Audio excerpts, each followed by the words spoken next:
નમસ્કાર, જામનગરની number 1 news channel GTPL Jamnagar ન્યૂઝમાં આપ સૌ દર્શકોનું હાર્દિક સ્વાગત છે। હવે જોઈએ આજના મુખ્ય સમાચાર। અપશબ્દ બોલનાર છાત્રાને માફ કરતા વડાપ્રધાન મોદી, છાત્રાએ પણ દેશની માફી માંગી લીધી। આવતીકાલે રવિવારે રાજકોટના પ્રવાસે આવતા સીએમ ₹200 કરોડના કામોના લોકાર્પણ અને ખાતમુહૂર્ત। ગોરધન પર નજીક બની રહેલા WHOના વર્લ્ડ સેન્ટરની મુલાકાત લેતા પ્રભારી મંત્રી અર્જુનભાઈ મોઢવાડિયા। કોમર્શિયલ ગેસ સિલિન્ડરના ભાવોમાં ₹200નો નોંધપાત્ર ઘટાડો, ખાણીપીણીના ધંધાર્થીઓ ક્યારે ભાવ ઘટાડશે? ખંભાળિયાની ઠક્કર હોસ્પિટલમાં સર્જાતો વિવાદ, નોર્મલ પ્રસૂતિ બાદ માતા અને બાળકના મોતથી ચકચાર। ખરીદેલી કારની ડિલિવરી લેતા પહેલા સંપૂર્ણ પ્રાઇસ બેકઅપ માંગો, નહીં તો આરટીઓ અને ઇન્સ્યોરન્સના છુપાયેલા ચાર્જમાં થઈ શકે છે મોટો ખર્ચ। જીટીપીએલ જામનગર ન્યૂઝના પ્રાયોજક છે જામનગરના લાલવાડીમાં 3 અને 4 BHKનો ભવ્ય પ્રોજેક્ટ ઓર્ચિડ ગ્રાન્ડ, નંબર 1 બાંધકામ અને તમામ ફેસિલિટીથી ભરપૂર। હવે જોઈએ સમાચાર વિગતવાર। વડાપ્રધાન મોદીએ પાછલા 9 દિવસમાં ખુદના 5 વિડીયો જાહેર કર્યા છે। પાટનગર દિલ્હીમાં જંતર મંતર પર તેમના વિરુદ્ધ અપમાનજનક ભાષાનો ઉપયોગ કરનારા વિદ્યાર્થીઓને લઈને ગઈકાલે મોડી રાત્રે વિડીયોના માધ્યમથી મહત્વપૂર્ણ નિવેદન આપ્યું છે। ઇન્સ્ટાગ્રામ પર જાહેર કરેલા એક વિડીયોમાં તેમણે આવા વિદ્યાર્થીઓને માફ કરવાની વાત કહી છે અને તેમને ગુમરાહ ગણાવતા યોગ્ય માર્ગદર્શન આપવાની જરૂરિયાત પર ભાર મૂક્યો છે। બીજી તરફ આ નિવેદન બાદ રાજકીય પ્રતિક્રિયાઓ પણ સામે આવી છે। વડાપ્રધાન મોદીએ શુક્રવારે મોડી રાત્રે પોતાના ઇન્સ્ટાગ્રામ એકાઉન્ટ પર એક વિડીયો શેર કર્યો હતો। વિડીયોમાં તેમણે જંતર મંતર પર થયેલી ઘટનાનો ઉલ્લેખ કરતા કહ્યું હતું કે કેટલાક તોફાની બાળકોએ તેમના અને તેમની માતા વિરુદ્ધ અપમાનજનક ભાષાનો ઉપયોગ કર્યો હતો। જો કે બાળપણમાં ભૂલો થતી હોય છે અને તે ભૂલો સુધારવાનો પણ અવસર હોય છે, તેમ કહી તેમણે આવા વિદ્યાર્થીઓને માફ કરવાની વાત કરી હતી। વડાપ્રધાને વિડીયોમાં કહ્યું હતું કે આ ગુમરાહ થયેલા બાળકો છે અને તેમને યોગ્ય માર્ગ બતાવવાનો સમય છે। તેમણે ઉમેર્યું હતું કે સજા આપવાથી પરિસ્થિતિ બદલાશે નહીં, પરંતુ યુવાનોને સાચી દિશા આપવી વધુ જરૂરી છે। તેમણે કહ્યું કે તેઓ દેશના યુવાનોના ઉજ્જવળ ભવિષ્ય માટે કાર્ય કરી રહ્યા છે અને યુવાનો આગળ વધે તે જ તેમની ઈચ્છા છે। જંતર મંતર પર બનેલી ઘટનાનો ઉલ્લેખ કરતા વડાપ્રધાને કહ્યું કે સમગ્ર દેશે તે દ્રશ્યો જોયા છે અને સભ્ય સમાજમાં આવી ભાષા યોગ્ય નથી। તેમણે આ ઘટનાને સાંસ્કૃતિક આઘાત સમાન ગણાવી સવાલ ઉઠાવ્યો કે દેશની દીકરીઓ આ પ્રકારની ભાષાનો ઉપયોગ કેવી રીતે કરી શકે। આ સમગ્ર મામલો 23 જુલાઈનો છે। જંતર મંતર ખાતે વિદ્યાર્થીઓના પ્રદર્શન દરમિયાન વાયરલ થયેલા વિડીયોમાં રુચિકા સિંહ નામની વિદ્યાર્થીની વડાપ્રધાન વિરુદ્ધ અપમાનજનક ભાષાનો ઉપયોગ કરતી જોવા મળી હતી। ત્યારબાદ ગાઝિયાબાદની રહેવાસી સ્મૃતિ સિંહની ફરિયાદના આધારે નોઈડા એક્સપ્રેસવે પોલીસ સ્ટેશનમાં 30 જુલાઈએ રુચિકા સિંહ વિરુદ્ધ જાણી જોઈને અપમાન કરવા, જાહેર ઉપદ્રવ ફેલાવવા અને માનહાનિ સહિતની કલમો હેઠળ કેસ નોંધાવવામાં આવ્યો હતો। વડાપ્રધાનનો આ વિડીયો જાહેર થયા બાદ રાજકીય પ્રતિક્રિયાઓ પણ સામે આવી છે। કોકરોચ જનતા પાર્ટીએ પોલીસ કાર્યવાહીનો વિરોધ કર્યો છે। પાર્ટીના સ્થાપક અભિજીત દીપકે સોશિયલ મીડિયા પર પ્રશ્ન ઉઠાવ્યો કે જો વડાપ્રધાન વિદ્યાર્થીઓને માફ કરી રહ્યા છે તો શું તેમની સામે નોંધાયેલા કેસ પણ પાછા ખેંચવામાં આવશે? અત્રે ઉલ્લેખનીય છે કે છેલ્લા 9 દિવસમાં વડાપ્રધાન મોદીનો આ 5મો ઇન્સ્ટાગ્રામ વિડીયો છે। યુવાનો સાથે સીધો સંવાદ સ્થાપિત કરવા તેઓ સોશિયલ મીડિયા પ્લેટફોર્મનો વધુ ઉપયોગ કરી રહ્યા છે। જંતર મંતર આંદોલન સમયે વડાપ્રધાન મોદીને ટાર્ગેટ કરતા વિડીયો પ્રસારિત થયા હતા, જેમાં સૌથી ચર્ચિત બનેલા એક વિડીયો પોસ્ટ કરનાર રુચિકા સિંહે હવે વધુ એક વિડીયો જાહેર કરી પોતાની ભૂલ થઈ ગઈ હોય તથા કેટલાક લોકોના પ્રભાવમાં તે આવીને પીએમ મોદી માટે અભદ્ર શબ્દોનો ઉપયોગ કર્યો હોય તેવું સ્વીકારી વડાપ્રધાન અને પૂરા દેશની માફી માંગી લીધી છે। 15 વર્ષની રુચિકા સિંહ અને અન્ય એક બાળકીએ પણ માફી માંગી છે। 2 દિવસ પહેલા જ રુચિકા સિંહ વિરુદ્ધ નોઈડામાં એક FIR નોંધવામાં આવી હતી અને બાદમાં તે દિલ્હીના સંસદ થાણા માર્ગ પર ટ્રાન્સફર કરવામાં આવી હતી। રાજ્યના મુખ્યમંત્રી ભૂપેન્દ્રભાઈ પટેલ આવતીકાલે રવિવારે રાજકોટની મુલાકાતે આવી રહ્યા છે। અંદાજે 5.5 કલાકના પ્રવાસ દરમિયાન તેઓ ₹200 કરોડથી વધુના વિકાસ કામોના લોકાર્પણ અને ખાતમુહૂર્ત કરશે। સાથે જ વિવિધ જાહેર કાર્યક્રમોમાં હાજરી આપશે અને વયોશ્રી યોજના હેઠળ વરિષ્ઠ નાગરિકોને જીવન સહાયક સાધનોનું વિતરણ પણ કરશે। મુખ્યમંત્રીના આગમનને લઈને રાજકોટ જિલ્લા વહીવટી તંત્ર અને સ્થાનિક ભાજપ દ્વારા તમામ તૈયારીઓને આખરી ઓપ આપવામાં આવી રહ્યો છે। મુખ્યમંત્રી રવિવારે બપોરે લગભગ 4 વાગ્યે હવાઈ માર્ગે રાજકોટ પહોંચશે અને અંદાજે 5.5 કલાક સુધી શહેરમાં વિવિધ કાર્યક્રમોમાં ભાગ લેશે। મુખ્યમંત્રીના પ્રવાસનો પ્રારંભ પેડક રોડ પર આવેલા સેટેલાઇટ ચોક સ્થિત અટલ બિહારી વાજપેયી ઓડિટોરિયમથી થશે। અહીં વિજયભાઈ રૂપાણી મેમોરિયલ ટ્રસ્ટ દ્વારા આયોજિત વિશેષ દીક્ષાગૃહ સમારોહમાં તેઓ ઉપસ્થિત રહી શુભેચ્છા પાઠવશે। ત્યારબાદ સૌરાષ્ટ્ર યુનિવર્સિટી ખાતે આયોજિત વિશેષ સમારોહમાં હાજરી આપશે. અહીં રાજકોટ મહાનગરપાલિકા અને સૌરાષ્ટ્ર યુનિવર્સિટીના ₹200 કરોડથી વધુના વિકાસ કામોના લોકાર્પણ અને ખાતમુહૂર્ત તેમના હસ્તે કરવામાં આવશે. આ વિકાસ કાર્યોમાં રાજકોટ શહેર જિલ્લાના વિવિધ કામોનો સમાવેશ થાય છે. સાંજના કાર્યક્રમો પૂર્ણ કર્યા બાદ મુખ્યમંત્રી બિલ્ડર્સ એસોસિએશનના કાર્યક્રમમાં પણ હાજરી આપશે. ત્યારબાદ તેઓ મોટર માર્ગે હીરાસર એરપોર્ટ પહોંચીને વિશેષ વિમાન મારફતે અમદાવાદ પરત ફરશે. સ્થાનિક સ્વરાજ્યની ચૂંટણી બાદ મુખ્યમંત્રી ભૂપેન્દ્રભાઈ પટેલની રાજકોટની આ પ્રથમ મુલાકાત હોવાથી ભાજપના કાર્યકરો અને શહેરના નાગરિકોમાં ઉત્સાહનો માહોલ જોવા મળી રહ્યો છે.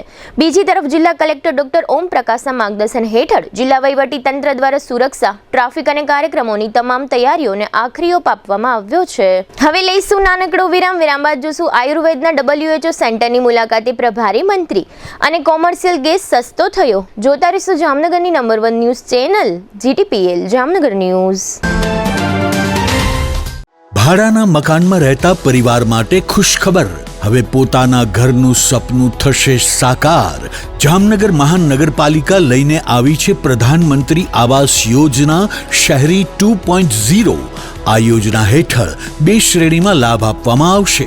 એફોર્ડેબલ હાઉસિંગ ઇન પાર્ટનરશિપ એટલે કે AHP ઘટક હેઠળ EWS 1 અને EWS 2 કેટેગરીના આવાસોનું નિર્માણ થશે, જેમાં આશરે 35 થી 45 ચોરસ મીટર એટલે કે અંદાજે 376 થી 484 ચોરસ ફૂટ વિસ્તારના આવાસ ઉપલબ્ધ થશે.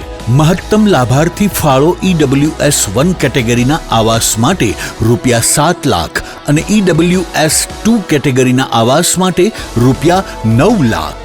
અને જો તમારી પોતાની માલિકીની જમીન હોય અથવા માલિકીની જમીનમાં કાચું જર્જરિત મકાન હોય તો તેને સંપૂર્ણપણે પાડીને બેનિફિશિયરી લેડ કન્સ્ટ્રક્શન એટલે કે BLC યોજના હેઠળ પોતાની રીતે નવું મકાન બનાવી શકો છો.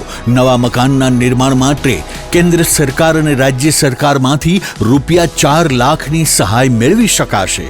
પાત્રતાના ધોરણો: ભારતભરમાં પોતાનું પાકું મકાન ન ધરાવતા પતિ, પત્ની, અપરિણિત પુખ્ત વયના સંતાનોને કુટુંબ તરીકે વ્યાખ્યાયિત કરાયેલ.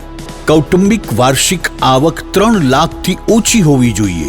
મળવાપાત્ર સહાય: પોતાની માલિકીની ખુલ્લી જમીન પર જર્જરિત મકાન ઉતારી તે જગ્યા પર પોતાની રીતે નવું મકાન 30 થી 45 ચોરસ મીટર કાર્પેટ વિસ્તાર ધરાવતું પાકું આવાસ નિર્માણ કરવા સરકારશ્રીમાંથી ₹4 લાખની સહાય મેળવી શકાશે. આ સહાય DBT એટલે કે ડાયરેક્ટ બેનિફિટ ટ્રાન્સફર દ્વારા 4 હપ્તામાં લાભાર્થીઓના બેંક ખાતામાં સીધી જમા કરવામાં આવશે. પ્લિન્થ લેવલે પ્રથમ હપ્તો ₹70,000, લિન્ટલ લેવલ પર બીજો હપ્તો ₹80,000, રૂફ લેવલ પર ત્રીજો હપ્તો ₹1,50,000 અને આવાસ પૂર્ણ થયા બાદ ચોથો હપ્તો ₹1 લાખ. જે પરિવારો પાસે પાકું મકાન નથી અને યોજના મુજબની પાત્રતા ધરાવે છે તેઓ આ સુવર્ણ તકનો લાભ લઈ શકે છે, કારણ કે ઘર માત્ર 4 દિવાલો નથી. ઘર એટલે પરિવારની સુરક્ષા, બાળકોનું ઉજ્જવળ ભવિષ્ય અને જીવનભરની પોતાની ઓળખ. તો રાહ શા માટે? આજે જ પ્રધાનમંત્રી આવાસ યોજના શહેરી 2.0 માટે અરજી કરો. વધુ માહિતી તથા ઓનલાઈન નોંધણી માટે જામનગર મહાનગરપાલિકા કચેરી 4થો માળ સ્લમ હાઉસિંગ શાખાનો રૂબરૂ સંપર્ક કરો અથવા મોબાઈલ 98 795 30419 અને 99 042 30419 હેલ્પલાઇન નંબર પર સંપર્ક કરો. જામનગરની મીઠાશને હવે મળ્યો છે વધુ ભવ્ય અંદાજ. 1982 થી વિશ્વાસનું નામ કમલેશ ડેરી એન્ડ સ્વીટ્સ હવે વધુ વિશાળ અને ભવ્ય સેન્ટ્રલી AC શોરૂમ સાથે આપની સેવા માટે તૈયાર છે. ગ્રાહકોને ઉત્તમ વ્યવસ્થા અને શ્રેષ્ઠ સર્વિસ મળે તે માટે કમલેશ ડેરી એન્ડ સ્વીટ્સના નવા શોરૂમનો શુભ પ્રારંભ થઈ ચૂક્યો છે. અહીં મળશે 600 થી વધુ મીઠાઈઓનો રાજાશાહી ખજાનો, ડ્રાય ફ્રૂટ સ્વીટ્સ, માવા sweets, hot sweets, liquid sweets, halwa, Bengali dry fruit sweets, Bengali liquid sweets, traditional sweets અને લાઈવ બેક્ડ સ્વીટ્સ સહિત અનેક પ્રીમિયમ વેરાયટીઓ.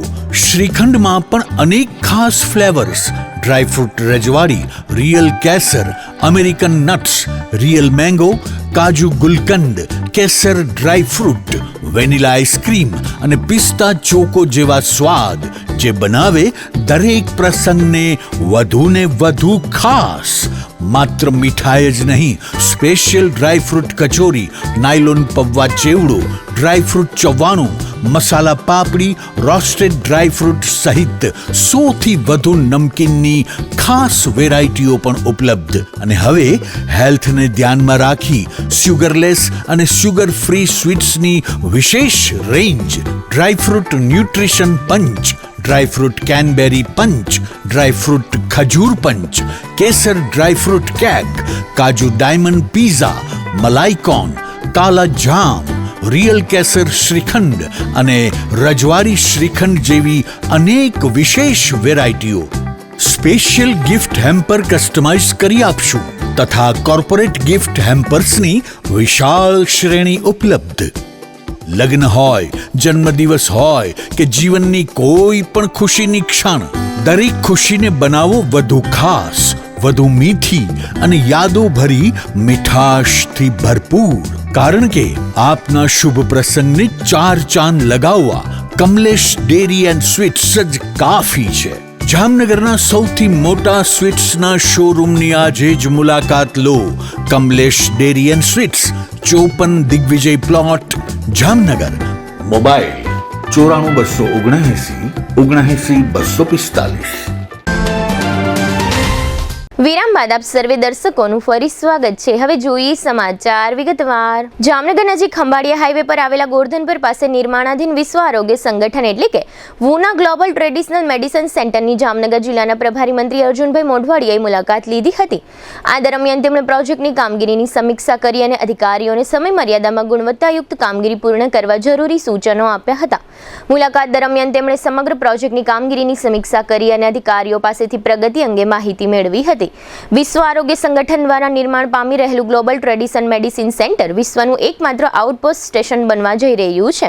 અહીં વિશ્વભરમાં પ્રચલિત 100થી વધુ પરંપરાગત ચિકિત્સા પદ્ધતિઓ પર સંશોધન, અભ્યાસ અને વૈશ્વિક સહયોગનું કાર્ય હાથ ધરવામાં આવશે. ભારત સરકારના આયુષ મંત્રાલયના અનુમોદન સાથે ઈટરા જામનગરના સહયોગથી આ મહત્વાકાંક્ષી પ્રોજેક્ટનું નિર્માણ કાર્ય ચાલી રહ્યું છે. આશરે 20 એકર વિસ્તારમાં વિકસાવવામાં આવી રહેલું આ કેન્દ્ર સંપૂર્ણ આધુનિક સુવિધાઓથી સજ્જ હશે. કેમ્પસમાં અદ્યતન કચેરીઓ, traditional medicine global library, experience zone, વિશ્વભરની પરંપરાગત ચિકિત્સા પદ્ધતિઓને આવરી લેતી પ્રદર્શન ગેલેરી, અલ્ટ્રા મોડર્ન 3 ઓડિટોરિયમ, વિશાળ parking, solar system, sewer treatment plant, high security CCTV વ્યવસ્થા, કર્મચારી આવાસ અને બાળકો માટે ડે કેર જેવી અનેક સુવિધાઓ ઊભી કરવામાં આવી રહી છે. સરકાર દ્વારા મહત્વાકાંક્ષી પ્રોજેક્ટ માટે ₹269.73 કરોડનો ખર્ચ મંજૂર કરવામાં આવ્યો છે.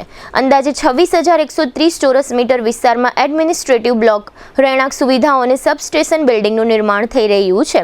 જ્યારે 26,500 ચોરસ મીટર વિસ્તારમાં વિશાળ બાગ બગીચાનું આયોજન કરવામાં આવ્યું છે, જેમાં ભારતીય પરંપરાગત આયુર્વેદિક ઔષધિઓના વિવિધ પ્રકારના છોડ અને વૃક્ષોનું સંવર્ધન કરવામાં આવશે. મુલાકાત દરમિયાન ઈટરાના ડાયરેક્ટર પ્રોફેસર ડોક્ટર તનુજા નેસરીએ મંત્રીને સમગ્ર પ્રોજેક્ટની મુલાકાત કરાવી અને કેન્દ્રની કામગીરી અંગે વિગતવાર માહિતી આપી હતી. આ પ્રસંગે WHO GTMCના અધિકારીઓ, જામનગર મહાનગરપાલિકાના કમિશનર દીપેશ કેડિયા, જિલ્લા વિકાસ અધિકારી નિશા, નિવાસી અધિક કલેક્ટર બિમલ ચૌધરી, ગ્રામ્ય પ્રાંત અધિકારી બ્રિજેશ કાલરિયા સહિત વિવિધ વિભાગોના અધિકારીઓ ઉપસ્થિત રહ્યા હતા. આજથી શરૂ થયેલા ઓગસ્ટ મહિનાના પ્રથમ દિવસથી કોમર્શિયલ ગેસના વપરાશકર્તાઓ માટે રાહતના સમાચાર છે.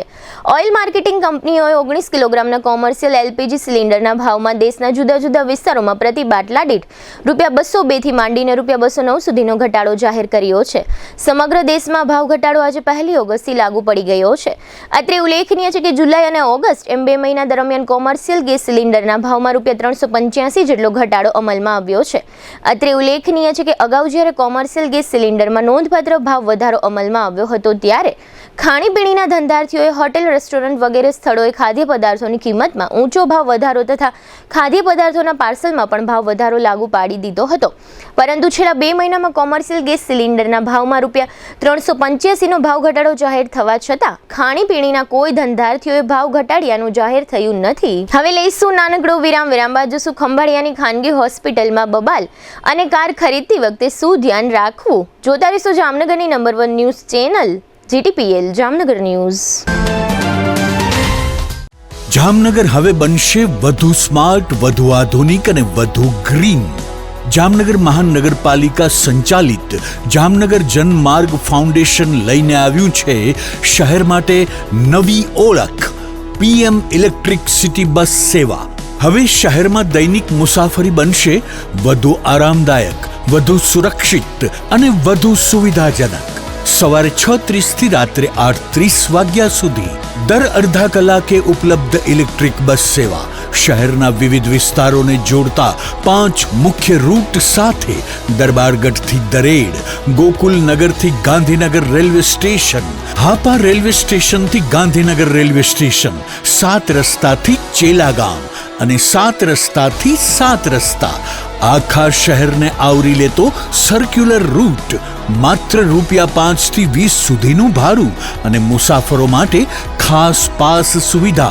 વિદ્યાર્થીઓ માટે ખાસ કિફાયતી પાસ, દૈનિક મુસાફરો માટે જનરલ પાસ, સિનિયર સિટીઝન માટે વિશેષ રાહત અને દિવ્યાંગજનો માટે નિઃશુલ્ક મુસાફરી. વ્હીલચેર ધરાવતા વિકલાંગ પેસેન્જરને બસમાં ચડવા ઉતરવા માટે વિશેષ સુવિધા. આધુનિક સુવિધાઓથી સજ્જ AC બસો, CCTV સુરક્ષા, GPS tracking, online ticketing, WhatsApp chatbot, route mapping અને નજીકના બસ સ્ટોપની માહિતી. હવે શહેરની મુસાફરી થશે સ્માર્ટ, સેફ અને સંપૂર્ણ સુવિધાજનક. આજે જ ડાઉનલોડ કરો Jamnagar Janmarg foundation mobile application અને શહેરની નવી સફરોનો બનો ભાગ. જામનગર જનમાર્ગ ફાઉન્ડેશન, જામનગરની સ્માર્ટ સફરનો વિશ્વાસ. આગ લાગે ત્યારે ગભરાશો નહીં, સમજદારીથી કામ લો. આગ લાગવાની ઘટના કોઈ પણ સમયે બની શકે છે. તમારી અને તમારા પરિવારની સુરક્ષા માટે આ બાબતો હંમેશા યાદ રાખો. એલાર્મ વગાડો, આસપાસના લોકોને ચેતવો, તરત જ 101 પર કોલ કરો અને ફાયર બ્રિગેડને જાણ કરો. ધુમાડો હોય તો જમીનની નજીક રહી અને બહાર નીકળવાનો પ્રયત્ન કરો. લિફ્ટનો ઉપયોગ બિલકુલ ન કરો. હંમેશા સીડીનો ઉપયોગ કરો. આગ લાગેલા વિસ્તારમાં પાછા નહીં જાઓ. ભીડ ન કરો અને ફાયર બ્રિગેડની કામગીરીમાં અવરોધ ન બનો. ચાલો સૌ સાથે મળી આપણા જામનગરને અગ્નિ સુરક્ષિત શહેર બનાવીએ. આગ લાગે ત્યારે તરત કોલ કરો 101. Jamnagar fire and emergency service. તમારી સુરક્ષા અમારી જવાબદારી. જામનગર મહાનગરપાલિકા કચેરી, જામનગર. વિરામ બાદ આપ સર્વે દર્શકોનું ફરી સ્વાગત છે. હવે જોઈએ સમાચાર વિગતવાર. દેવભૂમિ દ્વારકા જિલ્લાના મુખ્ય મથક ખંભાળિયા ખાતે આવેલી ઠક્કર હોસ્પિટલમાં નોર્મલ પ્રસૂતિ માટે દાખલ થયેલા એક પ્રસૂતા અને પ્રસૂતાએ જન્મ આપેલ બાળક એમ બંનેના એટલે કે માતા બાળકના મોત થતાં સમગ્ર ખંભાળિયા પંથકમાં ચકચાર મચી છે.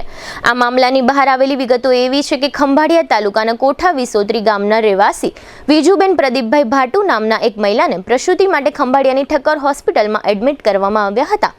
આ મહિલાને હોસ્પિટલમાં દાખલ કરાયા બાદ 2 કલાક પછી મહિલા ગાયનેક ડોક્ટરની દેખરેખ હેઠળ વિજુબેનની પ્રસૂતિ કરાવવામાં આવી હતી. આ પ્રસૂતિ દરમિયાન બાળકનો જન્મ થયો હતો, જે બાળક મૃત હોવાનું પ્રસૂતાના પરિવારજનોને જણાવવામાં આવ્યું હતું. એ સમયે પ્રસૂતાની તબિયત સારી હોવાનું પરિવારજનો જણાવે છે. એ પછી કોઈ કારણસર આ પ્રસૂતા વિજુબેનનું પણ મૃત્યુ થતાં ભાટુ પરિવારમાં ભારે રોગ કકડ શરૂ થઈ ગઈ હતી. પરિવારજનોએ એવો આક્ષેપ કર્યો છે કે મુખ્ય ડોક્ટરની ગેરહાજરીમાં આ પ્રસૂતિની પ્રોસેસ થઈ હોય. મેડિકલ બેદરકારીને કારણે અમોએ અમારા પરિવારના 2 સભ્યોને ગુમાવી દીધા છે. મૃતક વિજુબેનના ભાભી નૈનાબેને એમ જણાવ્યું છે કે વિજુબેનની આ 6ઠ્ઠી પ્રસૂતિ હતી. આ કરુણ બનાવ અંગે કોઠા વિસોત્રી ગામના સરપંચ નરેશભાઈ ગોજિયાએ પણ જણાવ્યું છે કે આ અંગે યોગ્ય તપાસ થવી જોઈએ. બીજી તરફ ઠક્કર હોસ્પિટલમાં જે લેડી ગાયનેક નિયુક્ત તબીબની દેખરેખ હેઠળ આ પ્રસૂતિ કરાવવામાં આવી હતી. તે ડોક્ટર જાગૃતિ જાદવે જણાવ્યું હતું કે આ એક કુદરતી ઘટના છે જેના વિશે અગાઉથી કોઈ આગાહી ન થઈ શકે. નોર્મલ ડિલિવરીમાં ઘણી વખત એવું બનતું હોય છે કે પ્રસૂતાનું બીપી એકદમ નીચું જતું રહે અથવા વધુ પડતો રક્તસ્રાવ થઈ જાય કે પ્રસૂતાના ફેફસામાં કોઈ તકલીફ ઊભી થાય ત્યારે પરિસ્થિતિ મુશ્કેલ બનતી હોય છે, જે અંગે અગાઉથી ખબર પડી ન શકે. અત્રે ઉલ્લેખનીય છે કે આ સમગ્ર મામલાને કારણે નાના એવા કોઠા વિસોત્રી ગામમાં શોક અને અરેરાટી વ્યાપી ગયા છે. આ સમગ્ર બનાવ અંગે મૃતક વિજુબેનના ભાભી નૈનાબેન, ગામના સરપંચ નરેશભાઈ તથા આ પ્રસૂતિ કરાવનાર લેડી ગાયનેક ડોક્ટર જાગૃતિ જાદવે આપેલી વિગતો પ્રસ્તુત છે. મારા નણંદને નોર્મલ ડિલિવરીમાં એ લોકોએ અમે ના પાડી છતાંય નોર્મલ ડિલિવરી કરી છે એની, અને અત્યારે મહાનગર બાળક બેમાંથી એક અમારા હાથમાં નથી. હું આવી ને સાહેબ તો એ મારા નણંદ મને ભેગા નથી અંદર લેબર રૂમમાં લઈ ગયા હતા, અને 10 મિનિટ પછી એવું એને જણાવ્યું હતું કે બાબુ છે પણ ઓફ થઈ ગયો, અને પહેલા બાળક ઓફ થઈ ગયું હતું. એ પછી તો બેન હાજા હતા, બોલતા હતા, બધા ભાવ પૂછતા હતા બધાને, એને હાવ હારે વાત કરી એની બધી, ને મારા હાવ હારે એના મારે પણ એની વાત કરી. અને ડોક્ટરોએ અમને આમ અંદર કોઈને આમ જવા જ નતા દેતા છેટો છેટ. તો અમે પછી ધરારે એમ જબરજસ્તી અંદર ગયા હતા બધા, અમને જતા હતા ને એટલે અમને ધક્કા મારીને બહાર કાઢતા હતા, તમે બહાર રહ્યો એમ. ડોક્ટરે એમ કીધું હતું કે કોઈ પણ જાતની જવાબદારી અમારી, કોઈ પણ જાતનું કોઈ પણ તકલીફ થાય તો બધી જવાબદારી અમારી. અમે એમ કીધું કે અમારે નોર્મલ નથી કરાવવું, કે 3 નોર્મલ ડિલિવરી છે, 2 વખત એને મિસકેરેજ થઈ ગયું, તો 6ઠી ડિલિવરી છે એટલે અમારે CS કરાવી નાખવું છે, અમારે નોર્મલ નથી કરાવવું. તો સરે એવું કીધું કે તમારા પૈસા ભાગી જાય છે, અમારી જવાબદારી બધી તમારે નોર્મલ ડિલિવરીમાં તમારા બાળકને નકર બેનને કોઈ પણ જાતની તકલીફ નહીં થઈ. તો હવે જવાબદારી કોણ લેશે સાહેબાની? બાળક તો અમે 1.5-2 કલાક પછી સાહેબ જોયું, ત્યાં સુધી અમને જોવા નતું દીધું. બાળકનો ત્યાં અમને અવાજ જ નથી સંભળાણો કઈ, પણ માતા સાહેબ સલામત હતા એમ. મારા ગામમાં મને આજ દુઃખદ ઘટના એક બનેલી છે કે મારા ગામના વિજુબેન પ્રદીપભાઈ ભાટુ, તેઓને અહીંયા પ્રસૂતિ પીડા માટે ડિલિવરી માટે ઠક્કર હોસ્પિટલ જામખંભાળિયામાં ખસેડવામાં આવેલ છે. ત્યારબાદ મુખ્ય ડોક્ટર દ્વારા તેની સારવાર કરેલી છે. ત્યારબાદ પ્રસૂતિ પીડા ચાલુ થતા મુખ્ય ડોક્ટરો જતા રહ્યા છે અને અન્ય ડોક્ટર દ્વારા પ્રસૂતિ કરાવવામાં આવેલ છે. અને ત્યારબાદ ડોક્ટર જતા રહ્યા, ત્યારબાદ બેને બહુને પીડા થતી તેના પ્રતિશયને કીધેલું, અને ત્યારે પ્રતિશય એમ કીધેલું કે ભાઈ મારા વાઈફને બહુ અતિશય પીડા થઈ રહી છે તો તમે સિઝેરિયન કરી નાખો. ડોક્ટરને એવું કેવું જાણ કરવામાં આવેલું છે કે ભાઈ પ્રસૂતિ પીડા છે એટલે થોડીક દુખાવા થશે તો સિઝેરિયન કરવાની કંઈ જરૂરિયાત નથી, અને તમારા બાળક અને બેન બંને પણ તંદુરસ્ત રહેશે એ અમે ખાતરી આપી છે. ત્યારબાદ ડોક્ટર મુખ્ય ડોક્ટર તો ઠક્કર હોસ્પિટલના સાહેબ જતા રહ્યા હતા, અને વિજુબેનનું મૃત્યુ પામેલ છે અને બાળકનું પણ મૃત્યુ પામેલ છે. આ ખરેખર આવા ડોક્ટરોને કાયદે પગલાં લેવા એવી મારી ખાસ નમ્ર વિનંતી છે. પરિવારમાં મને એવું જાણવામાં ગયેલું છે કે ખરેખર ટૂંકમાં મુખ્ય ડોક્ટર હોવા હતા જ નહીં, કોઈ પણ એડમિટ કર્યા ત્યારે હતા, ત્યારબાદ હતા જ નહીં. તો પછી ખરેખર આવી રીતે ડોક્ટરને રિસ્ક ન લેવો જોઈએ, અને આવા કોઈના પરિવારને, અન્ય કોઈ પરિવારને ખરેખર આવું ન થાય એવી અમારી સરકાર પાસે માંગણી છે. આજરોજ 31 જુલાઈના 11 વાગ્યાની આજુબાજુ નોર્મલ ડિલિવરી વિજુબેનની થવાની હતી. એટલે મને એઝ અ ગાયનેક તરીકે આસિસ્ટન્ટ ડોક્ટરમાં કોલ આવેલો કે ડિલિવરી થાય તો મેડમ તમે હાજર રહેજો. તો હું જ્યારે ડિલિવરી રૂમમાં દર્દી પાસે આવી ત્યારે નોર્મલ ડિલિવરીમાં બાળક ફૂલ્લી ડાયલેટેશન એટલે બાળકનો જન્મ થવાનું તૈયારી જેવું જ હતું. પછી ડિલિવરી પછી બાળકને આપણે પીડિયાટ્રિશિયનને બોલાવ્યા, પછી ડિલિવરી પછી દર્દીને સારું હતું, અને પછી નોર્મલ ડિલિવરીના ટાંકા લેવાની શરૂઆત કરતા થોડું વધારે બીપીમાં વધઘટ અને શ્વાસમાં તકલીફ જણાતા અને પેટમાં દુખાવો થતા બીજા ગાયનેકોલોજિસ્ટ એનેસ્થેટિક્સ ડોક્ટરને બોલાવ્યા. નેચરલ કન્ડિશન છે કે નોર્મલ ડિલિવરી પછી ક્યારેક બહુ વધારે બીપી લો થઈ જાય, ક્યારેક બહુ વધારે લોહી વહી જાય, પોસ્ટપાર્ટમ હેમરેજ, કે પછી ક્યારેક નોર્મલ ડિલિવરી દરમિયાન ક્યારેક ફેફસામાં વધારે તકલીફ જણાતા આવું થઈ શકે. પણ આ બધી વસ્તુ અનપ્રિડિક્ટેબલ હોય, કાંઈ પ્રિડિક્ટ ના કરી શકાય પહેલેથી. મને ડોક્ટર સુનિલ સરનો ફોન આવેલો કે ડિલિવરી રૂમમાં પેશન્ટને લીધું છે, તો મેડમ આપણે ગાયનેક અને પીડિયાટ્રિકને બંનેને બોલાવીએ છીએ, તો આપણે જયપાલ હોસ્પિટલ, નવજીવન ગાયનેક હોસ્પિટલ. જો તમે જામનગર સહિત હાલારમાં ક્યાંય પણ અથવા ગુજરાતના કોઈ પણ શહેર અથવા ગ્રામ્ય વિસ્તારમાં રહો છો અને જો તમે નવી કાર ખરીદવાનું વિચારી રહ્યા છો તો આ સમાચાર તમારા માટે ખૂબ જ મહત્વના છે.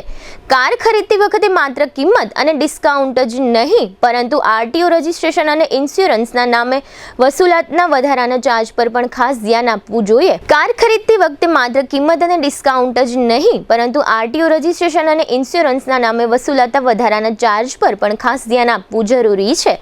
નહીં તો તમારી જાણ બહાર હજારો રૂપિયાનું વધારાનું બિલ બની શકે છે. નવી કાર ખરીદવી એ દરેક માટે મોટો નિર્ણય હોય છે. મોટાભાગના લોકો કારની કિંમત, ડિસ્કાઉન્ટ, ફીચર્સ અને એસેસરીઝ પર ધ્યાન આપે છે પરંતુ આરટીઓ રજિસ્ટ્રેશન અને ઇન્સ્યોરન્સના નામે લાગતા વધારાના ચાર્જ ઘણીવાર નજરમાંથી ચૂકી જાય છે. કેટલાક ડીલરો આ બંને બાબતોના નામે ગ્રાહકો પાસેથી હજારો રૂપિયાની વધારાની વસૂલાત કરતા હોવાના કિસ્સા સામે આવ્યા છે. આવી પરિસ્થિતિથી બચવા માટે કાર બુક કરાવતા પહેલા ડીલર પાસેથી સંપૂર્ણ પ્રાઇસ બ્રેકઅપ લેખિતમાં માંગવું જોઈએ. બિલમાં એક શોરૂમ કિંમત, આરટીઓ ફી, ઇન્સ્યોરન્સ, એસેસરીઝ અને અન્ય તમામ ચાર્જ અલગ અલગ દર્શાવેલા હોવા જોઈએ. જો કોઈ ચાર્જ સમજમાં ન આવે તો તેનું કારણ જરૂર પૂછવું જોઈએ. આરટીઓ ફી રાજ્ય અને વાહનની કિંમત પ્રમાણે નક્કી થાય છે. તેથી ડીલર પાસેથી registration fee, number plate, smart card અને અન્ય તમામ સરકારી ફીનું વિગતવાર બેકઅપ માંગવું જરૂરી છે. જરૂર પડે તો રાજ્યના પરિવહન વિભાગ અથવા પરિવહન સેવાની સત્તાવાર વેબસાઇટ પરથી પણ સાચી ફી ચકાસી શકાય છે. ઘણીવાર શોરૂમ તરફથી એવો દાવો કરવામાં આવે છે કે તેમની પાસેથી જ ઇન્સ્યોરન્સ લેવો ફરજિયાત છે પરંતુ હકીકતમાં ગ્રાહક પોતાની પસંદગીની કોઈ પણ ઇન્સ્યોરન્સ કંપની પાસેથી ઓનલાઈન અથવા ઓફલાઈન વીમો કરાવી શકે છે. અલગ અલગ કંપનીઓના પ્રીમિયમની સરખામણી કરીને હજારો રૂપિયાની બચત પણ કરી શકાય છે. નિષ્ણાતોના જણાવ્યા પ્રમાણે કેટલાક કિસ્સાઓમાં ડીલરો સરકારી આરટીઓ ફી કરતાં 2000 થી 10,000 રૂપિયા સુધીની વધારાની વસૂલાત કરતા હોવાનું સામે આવ્યું છે. તેથી આરટીઓના નામે ચૂકવવામાં આવેલા દરેક રૂપિયાની સત્તાવાર સરકારી રસીદ લેવી ખૂબ જ જરૂરી છે. આ ઉપરાંત ઘણા શોરૂમ બિલમાં 3000 થી 8000 રૂપિયા સુધીના હેન્ડલિંગ ચાર્જ અથવા લોજિસ્ટિક ચાર્જ પણ ઉમેરે છે. જો બિલમાં આવા કોઈ વધારાના ચાર્જ દેખાય તો તેનું કારણ પૂછો અને યોગ્ય સ્પષ્ટતા ન મળે તો તે રકમ બિલમાંથી દૂર કરવાની માંગ કરો. કારની ડિલિવરી પહેલા VIN એટલે કે ચેસિસ નંબર અને એન્જિન નંબરની ચકાસણી પણ કરવી જોઈએ. સાથે જ ગાડીનું મેન્યુફેક્ચરિંગ વર્ષ ડીલરે જણાવ્યા મુજબ છે કે નહીં તેની ખાતરી કરવી પણ એટલી જ જરૂરી છે. કારની ડિલિવરી બાદ ઇન્સ્યોરન્સ પોલિસી, આરટીઓ ટેક્સની રસીદ, રજિસ્ટ્રેશનના દસ્તાવેજો અને ફાઇનલ ઇન્વોઇસ સુરક્ષિત રીતે સાચવી રાખો. ભવિષ્યમાં કોઈ વિવાદ કે ઇન્સ્યોરન્સ ક્લેમ વખતે આ દસ્તાવેજો ખૂબ જ ઉપયોગી સાબિત થાય છે. કાર ખરીદતી વખતે ઉતાવળમાં કોઈ પણ દસ્તાવેજ પર સહી કરતા પહેલા દરેક ચાર્જની સંપૂર્ણ તપાસ કરો. થોડું ધ્યાન રાખશો તો આરટીઓ અને ઇન્સ્યોરન્સના નામે થતી હજારો રૂપિયાની વધારાની વસૂલાતથી બચી શકશો. સમજદારીપૂર્વકનો નિર્ણય જ તમને બિનજરૂરી ખર્ચથી બચાવશે. હવે ફરી લઈશું નાનકડો વિરામ. વિરામ બાદ જોશું રામ નામની ધૂન આજથી 63મા વર્ષમાં અને જામનગર શહેર જિલ્લાના વરસાદ સહિતના સમાચારો. જોતા રહેશો જામનગરની number 1 news channel GTPL Jamnagar news.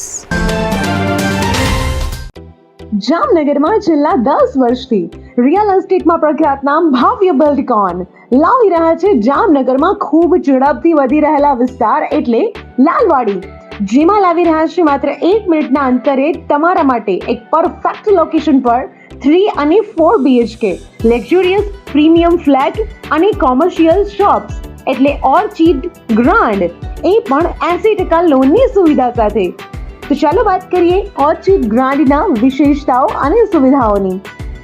RERA approved, club house, gym, children play area, multipurpose hall, walking track, senior citizen area, gazebo, EV charging point, personal allocated parking, 2 lift, CCTV camera, power backup for common area, underground and overhead tank, RCC frame structure, fire safety જેવી બીજી ઘણી બધી સુવિધાઓ તો આપ રહસ્યની જોઈ રહ્યા છો. અત્યારે જ સ્ક્રીન પર આપેલા નંબર પર કોલ કરો કે પછી સાઇટ મુલાકાત લો. અમારું એડ્રેસ છે orchid grand near income tax office beside Tri Mandir, Lalwadi main road, Jamnagar. વિરામ બાદ આપ સર્વે દર્શકોનું ફરી સ્વાગત છે. હવે જોઈએ સમાચાર વિગતવાર. જામનગરમાં તળાવની પાળે આવેલા વિશ્વ વિખ્યાત શ્રી બાલા હનુમાન સંકીર્તન મંદિરમાં દાયકાઓથી ચાલી રહેલી અખંડ રામધૂનનો આજે 1 ઓગસ્ટથી 63મા વર્ષમાં પ્રવેશ થયો છે. આ સંકીર્તન મંદિર અખંડ રામધૂન બાબતે વિશ્વ વિક્રમ ધરાવે છે. આ સંકીર્તન મંદિરમાં 1964ની સાલમાં 1 ઓગસ્ટના દિવસથી શ્રી પ્રેમ ભિક્ષુજી મહારાજ દ્વારા અખંડ રામધૂનનો પ્રારંભ કરાવવામાં આવ્યો હતો. પાછલા 22,642 દિવસથી ચાલી રહેલી આ અખંડ રામધૂનનો આજે 22,643મો દિવસ છે. આજે શનિવારે સાંજે બાલા હનુમાન સંકીર્તન મંદિર ખાતે ભગવાનનો વિશેષ શ્રૃંગાર, મનોરથ અને મહાઆરતીનું આયોજન કરવામાં આવ્યું હતું, જેમાં દર વર્ષની પરંપરા માફક સેંકડો શ્રદ્ધાળુઓએ મહાઆરતીના દર્શનનો ધર્મલાભ પ્રાપ્ત કરી ધન્યતા અનુભવી હતી. જામનગર શહેર અને જિલ્લામાં વર્ષે ચોમાસું નબળું રહેવાને કારણે સંતોષકારક વરસાદની ખૂબ જ જરૂરિયાત છે. આ સ્થિતિઓ વચ્ચે અત્યાર સુધી જામનગર શહેર જિલ્લામાં નોંધપાત્ર પ્રમાણમાં ચોમાસું શરૂ થયું નથી. તે દરમિયાન ગઈકાલે શુક્રવારે રાત્રિના 10 વાગ્યાથી જામનગર શહેર જિલ્લામાં વરસાદી વાતાવરણ અને હળવા વરસાદની સ્થિતિઓ જોવા મળે છે. જામનગર જિલ્લાના ફ્લડ કંટ્રોલ રૂમના જણાવ્યા પ્રમાણે આજે શનિવારે સવારે 6 વાગે પૂર્ણ થયેલા પાછલા 24 કલાક દરમિયાન જિલ્લાના 6 તાલુકા મથકોએ હળવો વરસાદ નોંધાયો છે. જામનગર તથા લાલપુર શહેરમાં હળવા છાંટા પડ્યા હતા. જોડિયા અને ધ્રોલમાં 1 ઇંચ વરસાદ વરસ્યો હતો અને કાલાવડમાં 0.5 ઇંચ તથા ધ્રોલમાં 1 ઇંચ જેટલો વરસાદ નોંધાયો છે. જામજોધપુર તાલુકા મથકે 1/2 ઇંચ જેટલો વરસાદ નોંધાયો છે. બીજી તરફ જિલ્લા પંચાયતની આરોગ્ય શાખા દ્વારા આજે સવારના 6 વાગ્યા સુધીના પાછલા 24 કલાકના વરસાદના આંકડા અનુસાર સૌથી વધુ વરસાદ જોડિયા તાલુકાના હડિયાણામાં 55 મીમી એટલે કે 2.25 ઇંચ જેટલો વરસાદ વરસ્યો છે. આ ઉપરાંત જોડિયા તાલુકાના બાલંભા અને ધ્રોલ તાલુકાના જાલિયા દેવાણીમાં 40 મીમી વરસાદ નોંધાયો છે.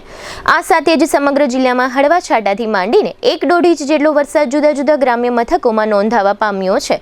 આ દરમિયાન લઘુત્તમ તાપમાન 25.5 ડિગ્રી અને મહત્તમ તાપમાન 31.5 ડિગ્રી તથા વાતાવરણમાં ભેજનું પ્રમાણ 98% અને સમગ્ર શહેર જિલ્લામાં પવનની સરેરાશ ગતિ પ્રતિ કલાક 14.1 કિલોમીટરની રહી હતી. ત્યારબાદ આજે શનિવારે ફ્લડ કંટ્રોલ વિભાગ દ્વારા બપોરે 4 વાગે જાહેર કરાયેલા વરસાદના આંકડા અનુસાર સવારે 6 થી બપોરના 4 વાગ્યા સુધીમાં પણ સમગ્ર જિલ્લામાં વરસાદી વાતાવરણ રહ્યું છે. જામનગર સહિતના તમામ 6 તાલુકા મથકે આજે દિવસ દરમિયાન વરસાદ નોંધાયો છે, જે પૈકી સૌથી વધુ વરસાદ ધ્રોલ અને જોડિયા તાલુકા મથકે 2 ઇંચ જેટલો નોંધાયો છે. આ સમયગાળા દરમિયાન જામનગર શહેરમાં 41 મીમી, કાલાવડમાં 29 અને લાલપુરમાં 13 મીમી એટલે કે 1/2 ઇંચ વરસાદ અને જામજોધપુરમાં હળવા છાંટા નોંધાયા છે. ટૂંકમાં શુક્રવાર અને શનિવાર દરમિયાન જામનગર જિલ્લામાં એકંદરે લગભગ તમામ વિસ્તારોમાં વરસાદ નોંધાયો છે, પરંતુ સમગ્ર જિલ્લામાં હળવાથી માંડીને સામાન્ય વરસાદ થયાના રિપોર્ટ છે.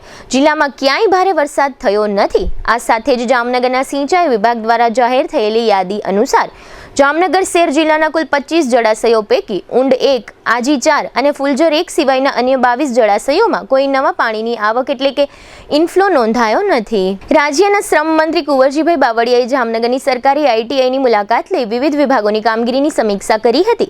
આ દરમિયાન તેમણે વિદ્યાર્થીઓના નવીન પ્રોજેક્ટ્સ નિહાળ્યા, નવી ઇલેક્ટ્રિકલ અને ઇન્સ્ટ્રુમેન્ટ સિસ્ટમનું લોકાર્પણ કર્યું અને સંસ્થામાં ઉપલબ્ધ તાલીમ વ્યવસ્થાની પણ મુલાકાત લીધી. આ દરમિયાન તેમણે સંસ્થામાં ચાલી રહેલી શૈક્ષણિક અને ટેકનિકલ પ્રવૃત્તિઓ અંગે અધિકારીઓ પાસેથી વિગતવાર માહિતી મેળવી હતી. મુલાકાત દરમિયાન મંત્રી ITIના વિદ્યાર્થીઓ દ્વારા તૈયાર કરવામાં આવેલા રોજિંદા જીવનમાં ઉપયોગી બની શકે તેવા અંદાજે 15 જેટલા વિવિધ મોડેલ્સ અને પ્રોજેક્ટ્સનું પ્રદર્શન નિહાળ્યું હતું. વિદ્યાર્થીઓની સર્જનાત્મકતા, ટેકનિકલ કુશળતા અને નવીન વિચારસરણીથી પ્રભાવિત થઈ તેમણે વિદ્યાર્થીઓને અભિનંદન પાઠવ્યા હતા અને ભવિષ્યમાં વધુ નવીનતા સાથે આગળ વધવા પ્રોત્સાહિત કર્યા હતા. વિદ્યાર્થીઓને આધુનિક ટેકનોલોજી આધારિત તાલીમ મળી રહે તે હેતુથી techno concepts instrument private limited દ્વારા ITIને ભેટ સ્વરૂપે આપવામાં આવેલી ઇલેક્ટ્રિકલ અને ઇન્સ્ટ્રુમેન્ટ સિસ્ટમનું મંત્રીના હસ્તે લોકાર્પણ કરવામાં આવ્યું હતું. આ નવી સુવિધાથી વિદ્યાર્થીઓને પ્રાયોગિક જ્ઞાન અને ઉદ્યોગને અનુરૂપ તાલીમમાં વધુ મદદ મળશે. આ ઉપરાંત મંત્રીએ સંસ્થામાં કાર્યરત વ્હીકલ લેબ અને ઓટોમોબાઈલ વર્કશોપની મુલાકાત લઈ ત્યાં ઉપલબ્ધ આધુનિક સાધન સુવિધાઓનું નિરીક્ષણ કર્યું હતું. તેમણે તાલીમ પદ્ધતિઓ અંગે માહિતી મેળવી અને વિદ્યાર્થીઓને રોજગારલક્ષી તેમજ ઉદ્યોગોની જરૂરિયાત મુજબની તાલીમ આપવામાં આવે તે માટે જરૂરી માર્ગદર્શન પણ આપ્યું હતું. આ પ્રસંગે સંસ્થાના આચાર્ય RS Trivedi, JR Shah, foreman supervisor ઇન્સ્ટ્રક્ટરો, ITIનો સ્ટાફ તથા વિદ્યાર્થીઓ ઉપસ્થિત રહ્યા હતા. જામનગરના હાપા ખાતે આવેલા માર્કેટ યાર્ડના સત્તાવાળાઓએ એવો નિર્ણય જાહેર કર્યો છે કે ભારે વરસાદની આગાહી હોવાથી ખેડૂતોએ યાર્ડમાં કોઈ પણ પ્રકારના પાક ઉત્પાદનો હાલ લાવવા નહીં તેવી અપીલ કરવામાં આવે છે. વાતાવરણ સંપૂર્ણ સામાન્ય અને ચોખ્ખું થયા બાદ નવી જાહેરાત કરવામાં આવશે અને ત્યારબાદ યાર્ડમાં જણસીઓની આવક શરૂ કરવામાં આવશે. જોકે હાલ યાર્ડમાં જણસીઓની માત્ર આવક જ બંધ રાખવામાં આવી છે. હરાજીની કામગીરી નિયમિત ચાલુ રાખવામાં આવી છે. GTPL જામનગર ન્યૂઝના પ્રાયોજક હતા. જામનગરના લાલવાડીમાં 3 અને 4 BHK નો ભવ્ય પ્રોજેક્ટ ઓર્ચિડ ગ્રાન્ડ નંબર 1 બાંધકામ અને તમામ ફેસિલિટીથી ભરપૂર. GTPL જામનગર ન્યૂઝમાં ફરી જોઈએ આજના મુખ્ય સમાચાર. અપશબ્દ બોલનાર છાત્રાને માફ કરતા વડાપ્રધાન મોદી, છાત્રાએ પણ દેશની માફી માંગી લીધી. આવતીકાલે રવિવારે રાજકોટના પ્રવાસે આવતા CM ₹200 કરોડના કામોના લોકાર્પણ અને ખાતમુહૂર્ત. ગોરધન પર નજીક બની રહેલા WHOના વર્લ્ડ સેન્ટરની મુલાકાત લેતા પ્રભારી મંત્રી અર્જુનભાઈ મોઢવાડિયા. કોમર્શિયલ ગેસ સિલિન્ડરના ભાવોમાં ₹200નો નોંધપાત્ર ઘટાડો. ખાણીપીણીના ધંધાર્થીઓ ક્યારે ભાવ ઘટાડશે? ખંભાળિયાની ઠક્કર હોસ્પિટલમાં સર્જાતો વિવાદ. નોર્મલ પ્રસૂતિ બાદ માતા અને બાળકના મોતથી ચકચાર. ખરીદેલી કારની ડિલિવરી લેતા પહેલા સંપૂર્ણ પ્રાઇસ બેકઅપ માંગો, નહીં તો RTO અને ઇન્સ્યોરન્સના છુપાયેલા ચાર્જમાં થઈ શકે છે મોટો ખર્ચ. આજના સમાચાર પૂર્ણ થયા. ફરી મળીશું આવતીકાલે GTPL જામનગર ન્યૂઝમાં. ત્યાં સુધી અમારી ટીમને રજા આપશો. નમસ્કાર.